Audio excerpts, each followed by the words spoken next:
Olá, gente, sejam bem-vindos à nossa aula de hoje. E nessa aula nós vamos explorar o capítulo 3 do livro Conceitualização de Casos Colaborativos, desse livro aqui, que está na fotinha, né? Os autores são o William Kuiken, Cristina Padeschi e o Robert Dudley, tá? Esse capítulo ele vai abordar o conceito de empirismo colaborativo na terapia cognitivo-comportamental, né, na TCC, e nós vamos ver como que esse conceito ele pode enriquecer a nossa prática clínica e a relação entre terapeuta e paciente, tá? A aliança terapêutica. Então, antes de iniciar, aqueles recadinhos que eu sempre dou, tá? Não é um audiobook, é um estudo aqui sobre os principais pontos do livro. Nós estamos estudando um capítulo por semana, 9 capítulos, 9 semanas. É uma aula, então não tem como ser uma aula rápida, mas eu vou sempre tentar manter entre 40 e 50 minutos. Mas hoje, por exemplo, provavelmente nós vamos ultrapassar um pouquinho, porque é um capítulo bastante complexo, tá bom? Só enfatizando isso porque se trata de um estudo de um livro, gente. Então, é uma aula, a aula não tem como ser rápida, embora eu tento resumir para colocar os principais pontos. Para quem for pedir o certificado, gente, anote a palavra-chave que eu vou falar ao longo da aula. Eu falo essa palavra-chave somente uma vez em algum momento e eu não repito a palavra-chave mais, tá bom? O material de apoio que eu utilizo aqui, que é esse slide, eu envio ele no grupo. O grupo está aqui na descrição do vídeo, tá bom? Eu envio lá ao final dessa aula. Assim que a gente acaba aqui a gravação, eu coloco lá no grupo, tá bom? No grupo eu posto somente o essencial, eu não encho de spam. Essa semana vocês estão recebendo um pouquinho mais de mensagem, porque essa semana, além do nosso estudo aqui sobre o livro, eu estou fazendo também uma série sobre o manejo de suicídio por causa da campanha Setembro Amarelo. Então, todos os dias aqui eu disponibilizei no YouTube uma aula, uma série aí falando sobre Setembro Amarelo, sobre a prevenção do suicídio. E estou nessa aula falando um pouquinho sobre técnicas, estratégias para a gente trabalhar com o manejo do suicídio. Então, estou com um pouquinho a lenha de mensagens lá no grupo, mas somente isso, nada mais, tá? Eu coloco realmente somente o essencial. E aí, entrando aqui no livro, no capítulo anterior, no capítulo 2, né, o caldeirão da conceitualização, nós começamos a introduzir ali a ideia dos conceitos, dos elementos do caldeirão. Então, hoje, neste capítulo, nós vamos começar a aprofundar um dos itens ali que foi apresentado, que é o empirismo colaborativo. Então, esse capítulo, ele já começa apresentando um diálogo muito interessante entre Paul e a terapeuta. E é muito interessante, gente, que vocês leiam, tá bom? Porque se eu ficar dando todos os exemplos de caso que o livro apresenta, vai virar um audiobook e não é essa a nossa intenção, tá? O Paul, ele é um paciente que tem alucinações auditivas e a terapeuta, ela começa, então, a conceitualizar ali as vozes, tá? Que ele vai expressando, e ele respeita os 3 elementos do caldeirão da conceitualização de caso que foi descrito no capítulo 2, tá? Que é a teoria, a pesquisa e os detalhes individuais do cliente. Então, a terapeuta, ela tem a própria teoria, né, a respeito das vozes ali que ele escuta, porque isso aí a gente já tem aqui, né, a questão da pesquisa, da experiência clínica sobre psicose. Então, nós já temos uma teoria fundamentada sobre o que significa essas vozes. Mas, mesmo assim, a terapeuta lá, ela vai demonstrar um respeito entre a teoria e a teoria da ciência e também a teoria do paciente dela, do Paul ali, e convida ele a examinar de maneira colaborativa as experiências ali com essas vozes para ver, né, o que eles podem descobrir com essa voz ao eles conceitualizarem, tá? Então, à medida que vai avançando a sessão, a terapeuta ela começa a encorajar o Paul ali a assumir uma abordagem mais empírica, realizando experimentos dentro e fora da sessão para ajudá-lo a avaliar várias teorias sobre as vozes. Então, é muito interessante esse diálogo, é legal que vocês leiam ali para vocês perceberem como ela faz isso de uma maneira perfeita. E é isso que nós vamos estar entendendo neste capítulo, iniciando, né, introduzindo aqui e aprofundando no restante deste livro, tá? Então, o objetivo desse capítulo é focar em como que o empirismo colaborativo ele funciona na prática, porque é muito bonito a gente falar, mas na prática costuma ser bem diferente. Então, uma relação terapêutica colaborativa, ela vai envolver tanto o terapeuta quanto o cliente trabalhando junto, tá? Como uma equipe para alcançar os objetivos do cliente, respeitando e valorizando as ideias de ambos. Então, não é somente a ideia do paciente e não é somente a ideia do terapeuta, mas de nós dois ali, já que é um processo em conjunto, tá bom? Então, a TCC, nessa ideia do empirismo colaborativo, é bem diferente de outras abordagens, onde o terapeuta ele é visto como único especialista.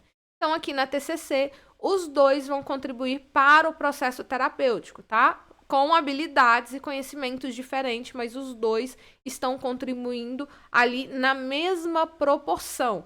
Nós, terapeutas, a gente, né, nós vamos levar a nossa experiência profissional, o nosso conhecimento empírico, e os nossos clientes, os nossos pacientes vão trazer aqui uma compreensão da própria experiência. Então, eu tenho a teoria, mas o meu paciente tem a história de vida dele. Então, como eu vou trabalhar a história de vida do meu paciente se eu não o conheço? E ele não domina a teoria. Então, nós fazemos aqui um casamento entre a teoria e a história de vida dos nossos clientes, dos nossos pacientes, tá? E aí, essa colaboração, portanto, vai combinar tanto os pontos fortes de cada um aí, tanto nossa quanto do nosso paciente, para obter um benefício. De quem é esse benefício? Do nosso paciente, tá bom? Nosso objetivo é ajudar o nosso paciente. Então, o empirismo colaborativo é uma abordagem que valoriza a colaboração entre o terapeuta e o paciente na construção de entendimentos e soluções. É um processo que se baseia na ideia de que juntos, eu e o meu paciente, né, nós podemos gerar melhores ideias, hipóteses e planos de tratamento do que se nós estivéssemos trabalhando sozinhos. Se eu estivesse trabalhando sozinha, como que eu ia obter a história de vida do meu paciente? E se o meu paciente estiver trabalhando sozinho, se fosse simples assim, ele não precisava de vir até a terapia, né? Ele já teria resolvido os seus problemas sozinho na casa dele.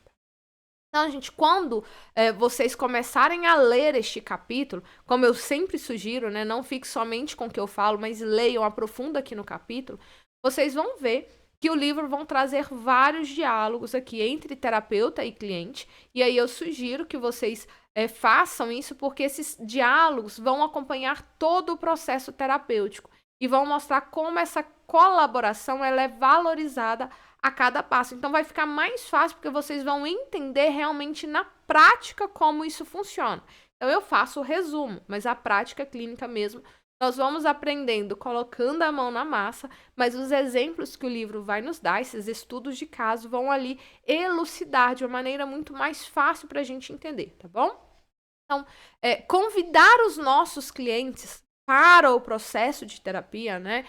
Convidar eles para nos ajudar a planejar, a estruturar desde a primeira sessão de terapia. Isso vai dar oportunidade para ele entender diretamente o que nós queremos dizer com colaboração. Porque a gente fala sobre colaboração, mas será que a gente dá oportunidade para realmente os nossos pacientes nos ajudarem aqui de maneira colaborativa, né? Então, à medida que a sessão vai avançando, nós vamos estruturando continuamente as intervenções, as interações mais colaborativas, tá bom? Então, se eu, terapeuta, se eu não faço essa colaboração, se eu não convido o meu paciente para o processo de terapia, a terapia, ela pode mudar, né, de uma maneira não funcional para uma dinâmica onde eu sou a especialista e ele é o meu paciente. E paciente é aquele que aceita calmamente, aquele que espera algo acontecer, tá bom? Então, tem alguns exemplos, né, que a gente pode aqui utilizar para enfatizar a estrutura colaborativa. E aqui ele vai mostrar dentro daquilo que a terapeuta de Paul fez, tá bom? E dentro dos outros exemplos que o próprio livro nos mostra, tá? Então, a gente pode verificar, por exemplo, a compreensão do nosso cliente o tempo inteiro, perguntando se faz sentido para ele, né? Se ele pode me dar um exemplo dele, da experiência dele, onde isso que eu acabei de dizer se encaixa, né? Ou você tem algum exemplo onde ela não se encaixa? Isso aqui que eu acabei de dizer, Então, eu posso pedindo aqui resumos o tempo inteiro. Outra questão aqui é negociação de alterações na agenda da sessão, tá bom? Agenda é aquela pauta, né? Aquilo que nós vamos trabalhar durante a sessão. Então, por exemplo, eu estou vendo aqui que só nos falta 15 minutos para o processo de terapia acabar. Então, eu tenho 45 minutos, eu já vi que já foi mais de meia hora da sessão e nosso horário está finalizando. Então, eu começo a perguntar para o meu paciente, olha, eu estou percebendo que isso aqui que nós estamos conversando é muito importante para você, mas você falou que gostaria de discutir este e este assunto. O que você prefere? Você prefere continuar neste assunto ou você quer direcionar para o outro assunto que também é importante para você, né? Então, eu gostaria aqui de um feedback antes da gente trocar de assunto, se isso aqui está fazendo sentido para você. E aí, de acordo com o que ele nos traz, né? Olha, nós vamos continuar então falando sobre esse tópico atual e aí vamos conversando sobre esses outros pontos da outra vez, numa outra oportunidade, tudo certo? Então, assim, nós vamos realmente questionando o nosso paciente se este assunto está bom ou se ele quer falar mais ainda, se pode passar para o outro. Então, nós vamos colocando ali o direcionamento, dando essa escolha para os nossos pacientes, tá bom? Então, a gente também pode fazer o planejamento colaborativo dos exercícios para fazer em casa, que é o plano de ação. A gente pode não, né? Nós devemos fazer isso aqui com os nossos clientes. Então, olha, você trouxe aqui uma observação importante sobre a ligação entre os seus pensamentos e o seu estado de humor. Então, como que você poderia fazer nessa semana para que essas informações pudessem te ajudar, né? Ou, olha, às vezes eu peço que você, peço para os meus pacientes anotarem aqui os pensamentos e o estado de humor, né? Ou ao identificar um estado de humor forte, ele possa anotar o pensamento para entender essa ligação. Será que você pode fazer isso? Ou, olha, nós estávamos conversando a respeito da sua relação com este familiar e você me disse que conversa pouco, que você gostaria de ligar mais. Será que você poderia ligar para essa pessoa uma vez por semana? Ou talvez você poderia, então, ir na academia 2 vezes na semana, já que é o que você disse que quer. Então, dentro daquilo que o meu paciente me passou, dentro daquilo que ele me trouxe, eu sugiro um plano de ação e eu pergunto se para ele faz sentido ou não, tá? Então, a gente precisa entender que quando eu sugiro algo para o meu paciente, isso precisa ser útil para o meu paciente, e o meu paciente, ou o meu cliente, tanto faz, né, a maneira que vocês preferirem falar, ele precisa concordar, porque a terapia é para ele. Ele concordando, às vezes ele já não vai realizar o plano de ação. Se ele não concordar, é certo que ele não vai realizar, tá bom? Outro ponto, perguntar também a opinião do cliente em relação aos pontos de escolha da terapia, né? Para saber se ele está entendendo, se ele concorda com aquilo que nós estabelecemos, se ele concorda com a estratégia que você vai utilizar, se ele concorda com tal proposta, com aquilo que você falou. Então, a gente vai ali o tempo inteiro questionando o nosso paciente o que ele acha. Ah, tá, Miris, mas se ele não concordar? Se ele não concordar, eu vou modificar. Por quê? Se a terapia é para o meu cliente, se a terapia é para o meu paciente, eu preciso que ele concorde, eu preciso que ele entenda. Talvez ele não concorda porque ele não entende a ideia do processo, talvez ele não concorda porque ele ainda não está fazendo sentido para ele. Então, eu preciso adaptar para que faça sentido para o meu cliente, para que faça sentido para o meu paciente e não para mim, tá bom? Então, o uso de uma constante estrutura colaborativa, né, dessa colaboração o tempo inteiro, vai ajudar, então, a minimizar a tendência dos meus clientes de acatarem todo o julgamento do terapeuta. Então, não sou eu falando e o meu paciente ou o meu cliente aceitando calado, tá? Também reduz ali batalhas desnecessárias na terapia quando eu falo algo e o meu cliente fica, às vezes, de pirracinha, sabe quando o seu paciente ele embirra, que ele está de pirraça e tudo que você diz não é não e não? Então, às vezes, a gente precisa mostrar o que está faltando para essa pirraça do meu paciente é realmente mostrar que é um trabalho em equipe. Então, às vezes, eu não estou ouvindo o que o meu paciente está realmente querendo dizer. Porque quando é um trabalho em equipe, quando nós dois trabalhamos em conjunto, essa guerra entre eu mando e ele obedece.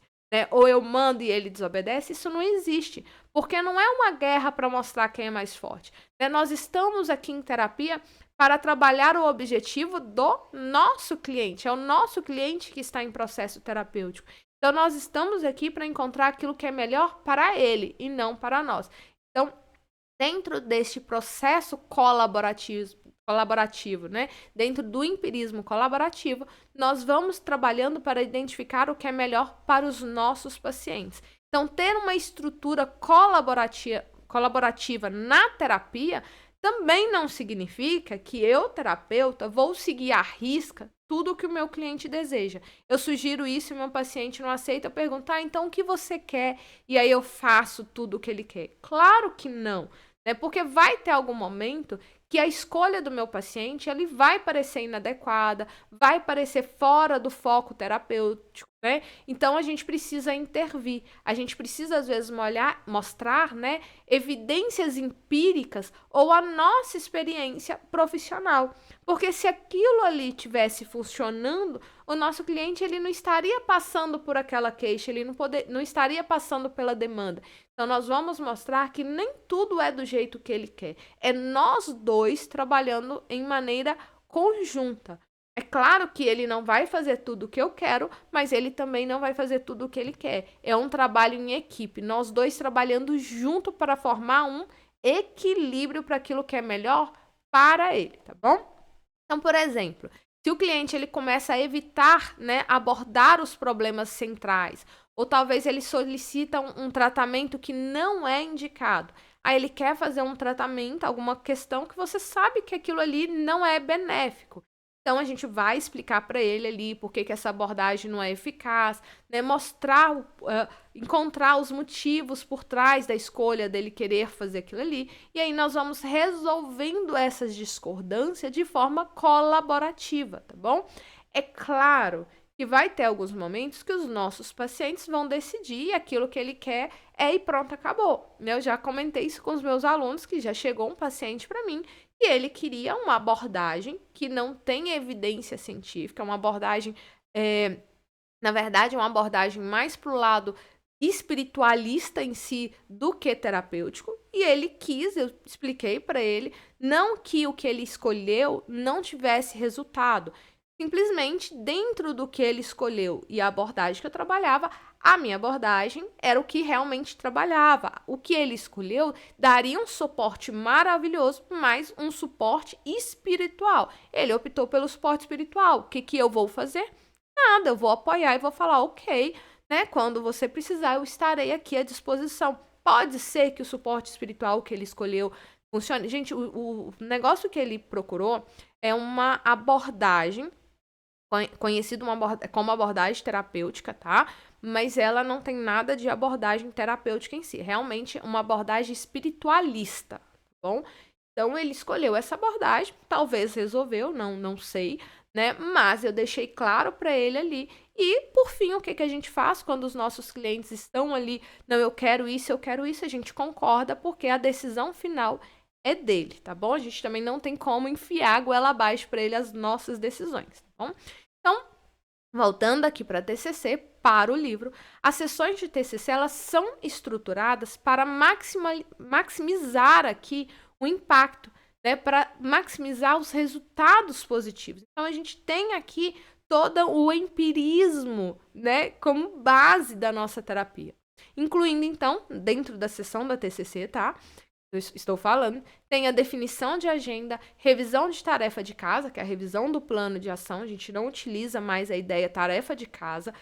O livro traz conceito de tarefa de casa porque é um livro voltando de 2009, 2010. Então, é um livro antigo, nós não utilizamos mais o termo tarefa de casa, nós utilizamos o termo plano de ação. Então, ele vai falar aqui dentro da TCC, né? Introdução de novas habilidades e o planejamento de novas tarefas, tá? Então, o terapeuta e o cliente, nós vamos colaborar ali na escolha dos tópicos. Então, eu tenho uma estrutura, mas o que nós vamos definir para a agenda de hoje? Quais os tópicos nós vamos trabalhar hoje? Quais os planos de ação definimos semana passada para que a gente possa fazer essa revisão hoje? Precisa introduzir novas habilidades? quais habilidades nós precisamos introduzir hoje. Então, essa colaboração vai ajudar a manter essa estrutura da terapia, né? Especialmente quando o cliente ele entende essas vantagens que essa estrutura vai proporcionar a ele. Então, as sessões iniciais vão focar na identificação dos problemas. As sessões intermediárias vão focar em modificar o pensamento, o comportamento, né, as cognições ali. E as finais vão focar em prevenir recaídas e fortalecer resiliência. Muitos terapeutas, gente, vão acreditar que ter uma abordagem estruturada pode enfraquecer a aliança terapêutica, pode levar o terapeuta a controlar a sessão, mas é uma crença que não é sustentada pela pesquisa. Então, os estudos vão mostrar que as terapias que não são diretivas, por exemplo, a terapia de Carl Rogers, né? Os terapeutas, eles de todo modo, eles influenciavam o conteúdo da sessão, porque os clientes, eles respondiam aos comentários, aos gestos do terapeuta. Então, eu estou aqui com o meu terapeuta, é uma terapia não diretiva, mas o meu terapeuta fez uma expressão com o olho, a maneira de encarar, a postura corporal. Eu, enquanto cliente, enquanto paciente, eu vou responder a isso. Então, por mais que a gente ache que o terapeuta não influencia, é impossível a gente remover essa influência do terapeuta durante a sessão, tá bom? Então, dado ali, né, que o terapeuta ele é contratado pelo conhecimento, eu sou contratada, meu paciente vem até mim porque eu tenho um conhecimento, porque eu tenho uma perícia profissional, porque eu sou especialista na área. Então, não faz sentido a gente remover essa influência. Então, sim, quando nós temos essa estrutura dentro da TCC, é claro que eu vou exercer uma influência, sim, sobre o meu paciente. Porém, nós precisamos entender que essa influência, toda essa relação terapêutica, ela é toda colaborativa, porque o meu paciente também vai controlar a terapia. Eu vou influenciar, mas eu também sou influenciada, porque quando eu trabalho com outro paciente, aquele paciente aqui, ele já me influenciou na minha postura, na troca com outro paciente. Então, eu já sei que isso funciona ou não funciona. Eu sei que tal coisa pode ser diferente por conta disso aqui. Então, eu influencio, mas eu também sou influenciada. Então, na TCC, a gente sempre vai enfatizar, né, essa ideia da colaboração. Então, para isso, nós vamos incentivar o cliente o tempo inteiro a definir agendas, priorizar os tópicos, tomar decisão durante as sessões que vão fortalecer essa aliança terapêutica, tá bom?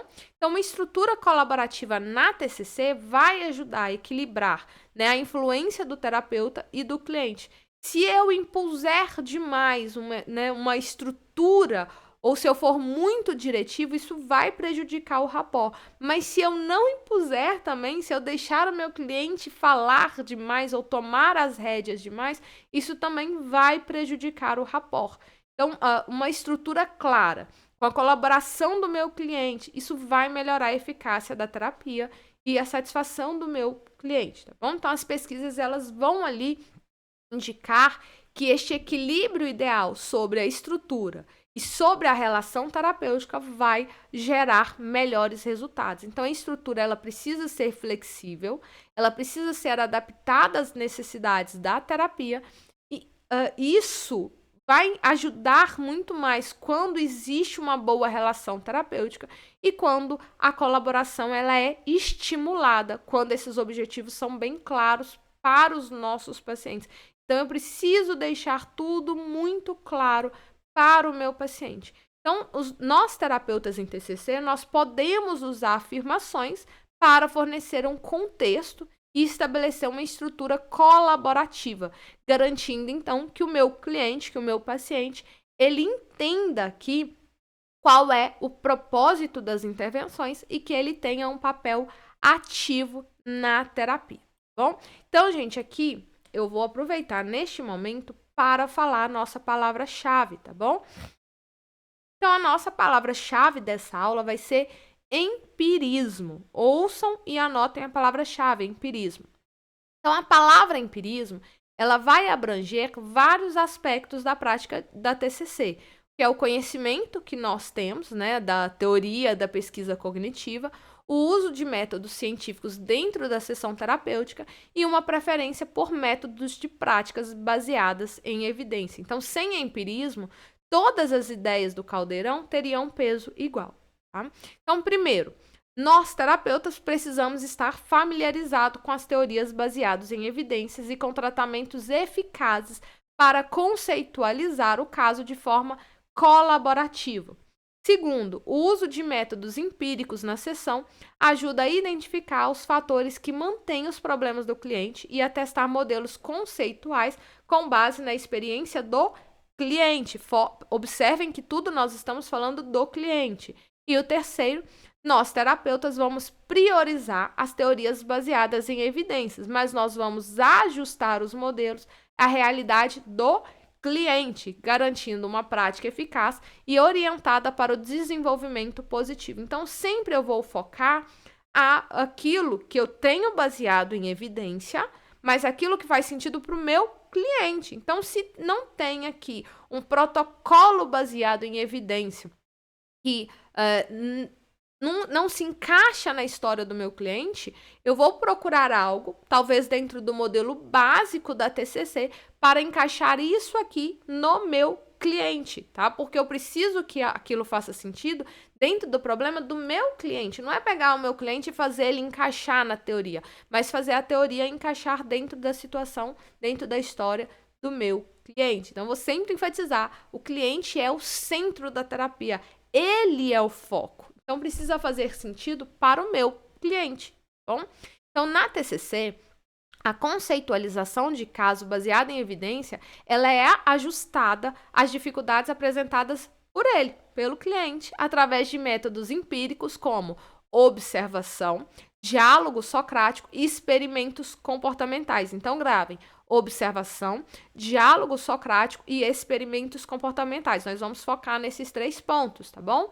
Observação, diálogo socrático, experimento comportamental. E esses métodos são guiados pela curiosidade genuína do terapeuta sobre as experiências e percepção do cliente, tá bom? Essa curiosidade nossa, nós precisamos ser curiosos. Gente, e é curioso, tá? Não é curioso fofoqueiro, mas é aquele curioso baseado na evidência. O que eu quero melhor para o meu cliente? Então, essa curiosidade, ela é fundamental no processo terapêutico, pois vai estimular o nosso cliente a se envolver na autoobservação e na autoexpressão. Então, ele também vai ficar curioso. E nós utilizamos essa curiosidade através do diálogo socrático, tá bom? Então, em vez de transmitir teorias em forma didática, nós vamos manifestando um interesse genuíno nas opiniões, nos insights do nosso cliente, o que vai promover uma colaboração ativa na terapia. E aí essa curiosidade vai ajudar os nossos clientes a se sentir mais à vontade para discutir pensamentos e sentimentos que poderiam ser considerados embaraçosos, né, ou bobos. Então, esse envolvimento ativo vai auxiliar nessa superação de esquiva motivada por sentimentos de vergonha. E aí, gente, aqui eu vou fazer um breve resumo, porque o livro vai nos trazer um caso, que é o caso da Catarine. Então, vai nos trazer um exemplo de aplicação. Vou resumir este caso para fazer sentido, tá bom? Catarine é uma cliente idosa que foi encaminhada a TCC por sintomas de transtorno de pânico.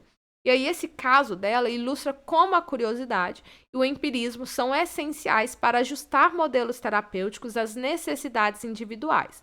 Inicialmente, o terapeuta dela, baseado na exclusão de causas orgânicas pelo neurologista, aplicou um modelo de transtorno do pânico, considerando que os sintomas de Catarine, que é tontura ou uso de andador por medo de cair, resultava em uma interpretação catastrófica de sensação física. Só fazer um resumo. Catarine chegou no terapeuta, ela foi no médico, no neurologista, fez vários exames. A queixa dela é que ela estava tendo tontura e estava usando o andador porque ela tinha medo de cair, e aí no cair ela tinha medo de morrer. O médico fez vários exames e não achou nenhuma causa orgânica. Se ela estava com medo de cair, então logo o que seria? transtorno do pânico, tá? Então, o médico fez todos os exames, eliminou a causa da tontura e encaminhou ali para o terapeuta como sendo uma causa, se não tem causa orgânica, logo é emocional. Então, o que pode estar acontecendo com Catarina, uma idosa, isso é transtorno do pânico. Então, o terapeuta, baseado com isso aí, não precisou de fazer exame, o médico já fez os exames, já trouxe o diagnóstico. Ele utilizou experimentos comportamentais como exercícios para fortalecer as pernas e caminhar sem um andador para testar essa hipótese. O que acontece? Esse modelo foi maravilhoso, foi adequado, Catarine melhorou bastante, fortaleceu as pernas, começou a diminuir o andador.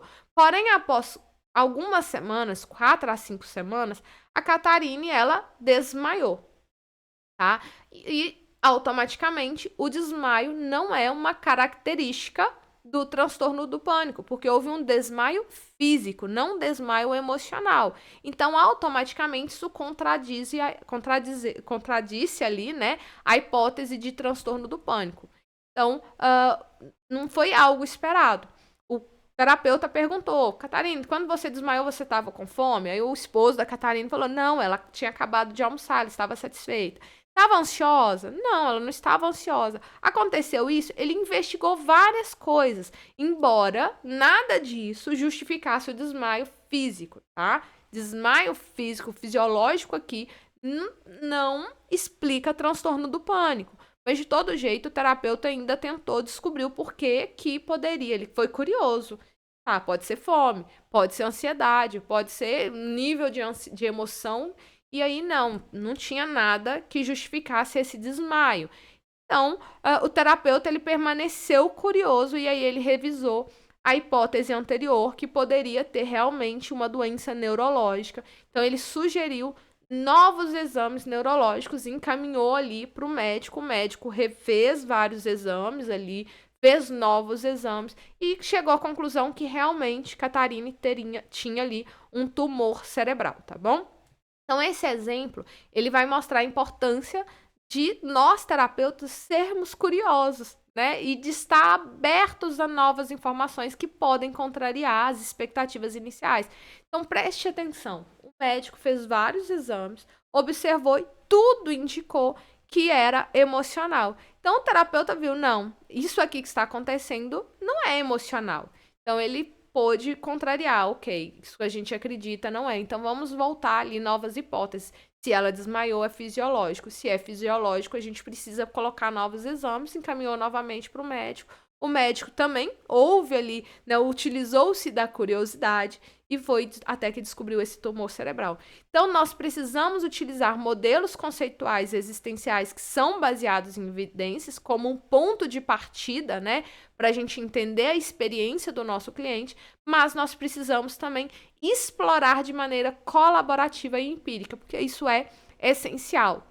Então, isso é feito por meio da coleta de observações do nosso cliente que vão ser continuamente avaliadas ali para verificar a adequação dos modelos teóricos.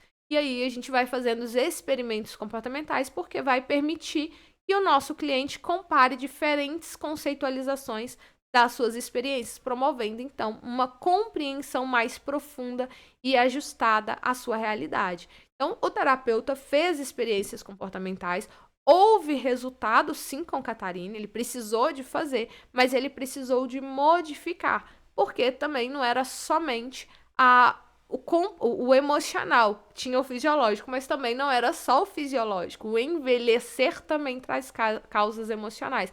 Então, apesar de ter um tumor, de todo modo, o terapeuta também conseguiu ter bons resultados, tá bom? Então, esses métodos empíricos na TCC, que é a observação, experimentos comportamentais e o diálogo socrático, vão fornecer uma base sólida para avaliar a aplicabilidade dos modelos baseados em evidência, promovendo uma prática terapêutica flexível, colaborativa e cientificamente informada, tá?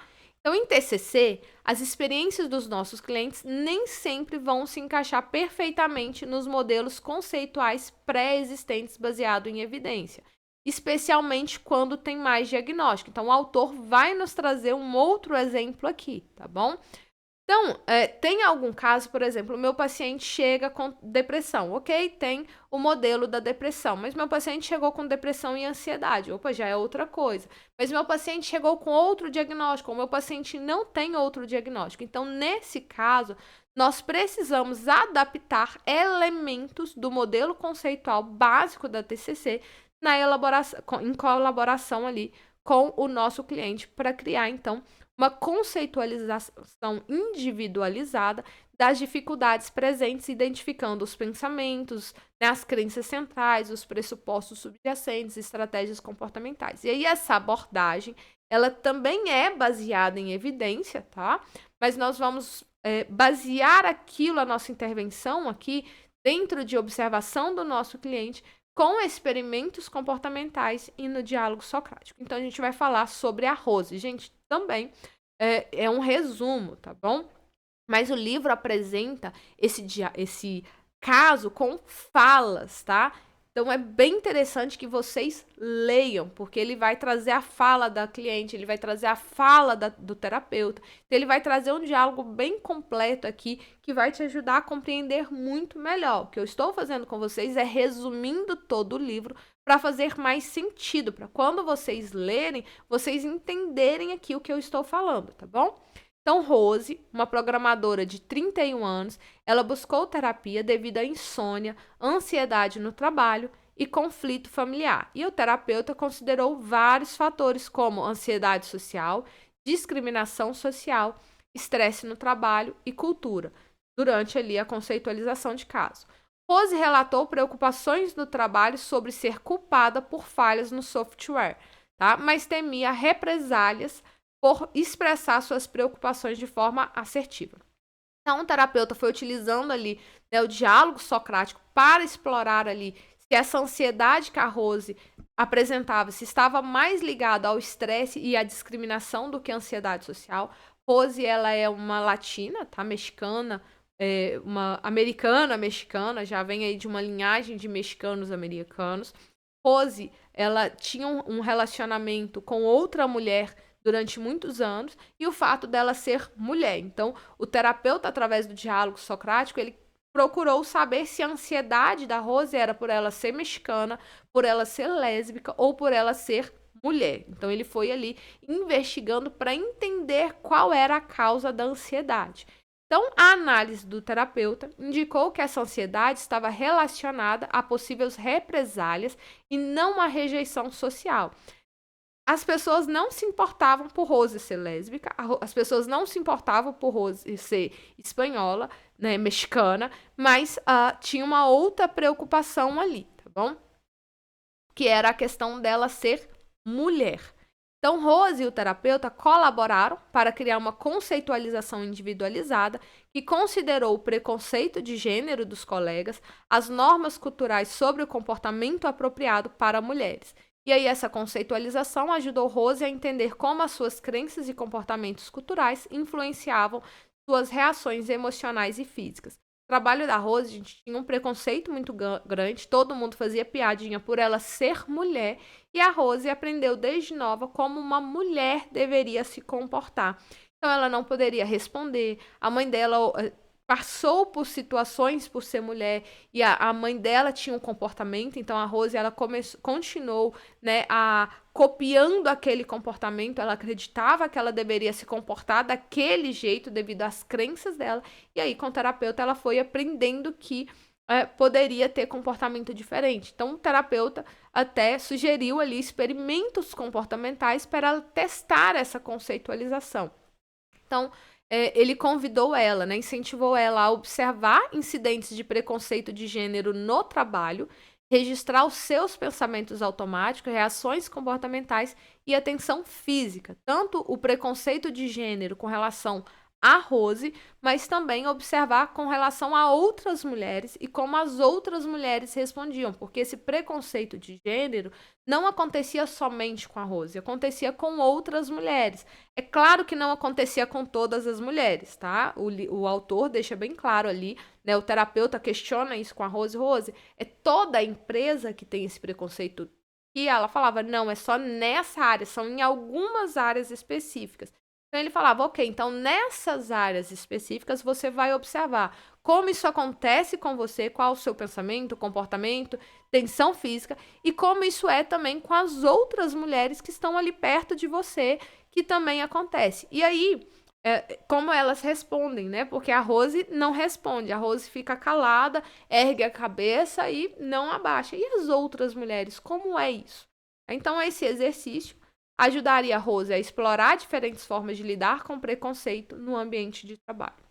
Então, nesse caso apresentado, mostra que conceitualizações desenvolvidas em colaboração durante a sessão são testadas fora da sessão. Então, eu desenvolvo dentro da terapia, mas eu testo no ambiente real, fora da terapia, tá? Observações e experimentos comportamentais feitos pela cliente entre as sessões ajudam a confirmar ou ajustar a conceitualização de caso.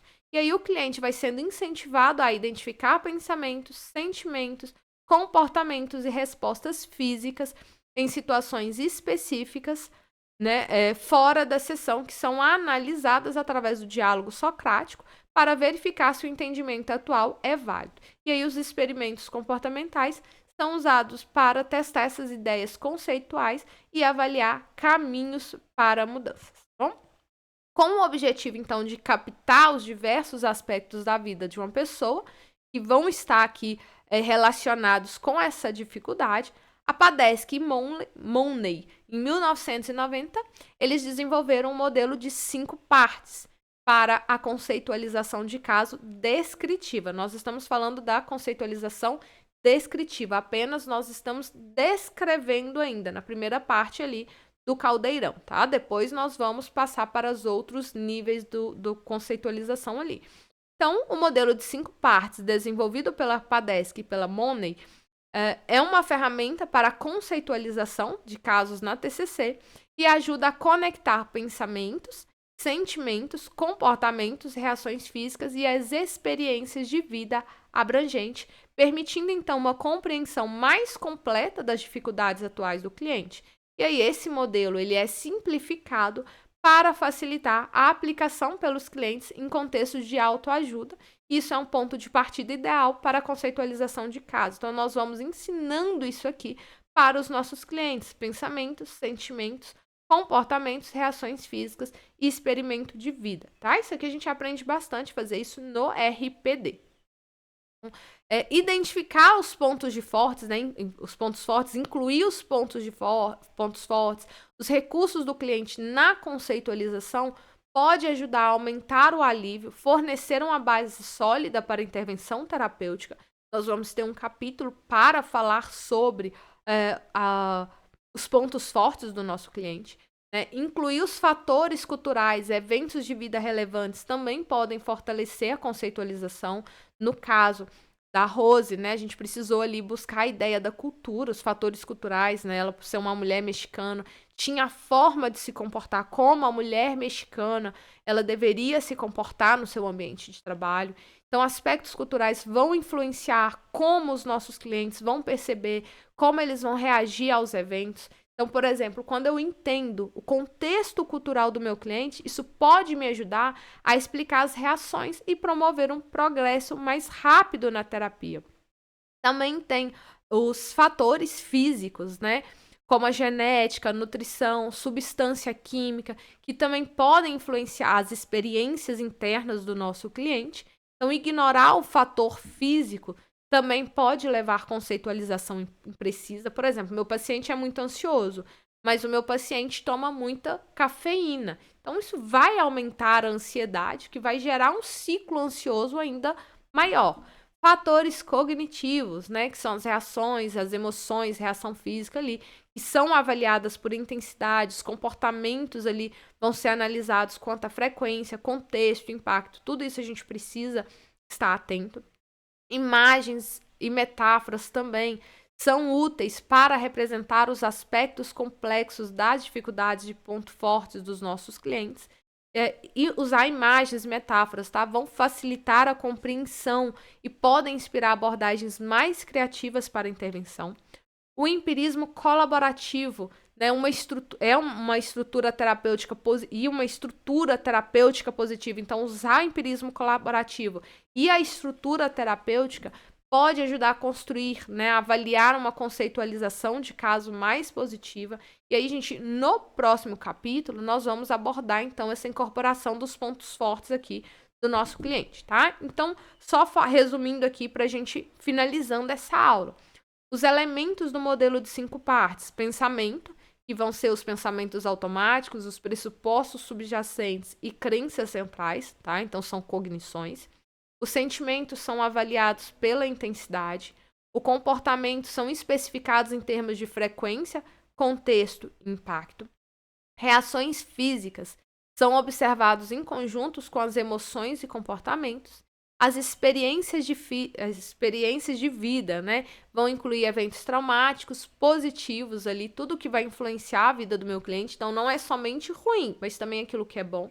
Então, cada elemento aqui precisa ser detalhado e avaliado para a gente entender como que vai interagir e como que vai contribuir para as dificuldades atuais do nosso cliente, para que nos ajude na criação de uma conceitualização de caso mais precisa e útil, tá bom? Então, para concluir essa aula, o empirismo colaborativo é uma abordagem poderosa que pode transformar o processo terapêutico. Ele não só vai promover uma colaboração mais profunda entre o terapeuta e o paciente, mas também vai aumentar a adesão ao tratamento, a motivação ali, os resultados terapêuticos. No entanto, é uma abordagem que vai nos exigir, né, nos requer habilidades específicas, tanto por parte do terapeuta ali, né, mas também uma disposição para navegar pelas incertezas, pelas dúvidas. Então, vou encerrar com uma reflexão.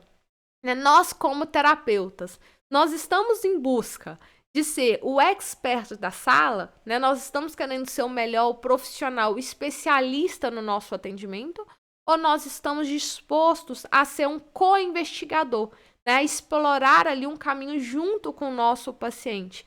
Porque o empirismo colaborativo, ele vai nos convidar a fazer essa reflexão, a considerar o valor de duas cabeças pensando junto. Por isso o título, né? Duas cabeças pensam melhor do que uma. Então, gente, eu espero que vocês tenham gostado dessa discussão, né? Tenham gostado aqui dos pontos que eu trouxe aqui, né? Os pontos que eu apresentei para vocês.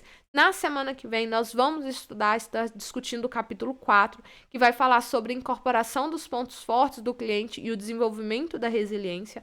Amanhã, ainda sexta-feira, nós vamos ter mais uma aula sobre o manejo de suicídio. Então, eu espero vocês amanhã e eu espero vocês na semana que vem, para que nós possamos estar discutindo o capítulo 4, tá bom? Então, vejo vocês lá.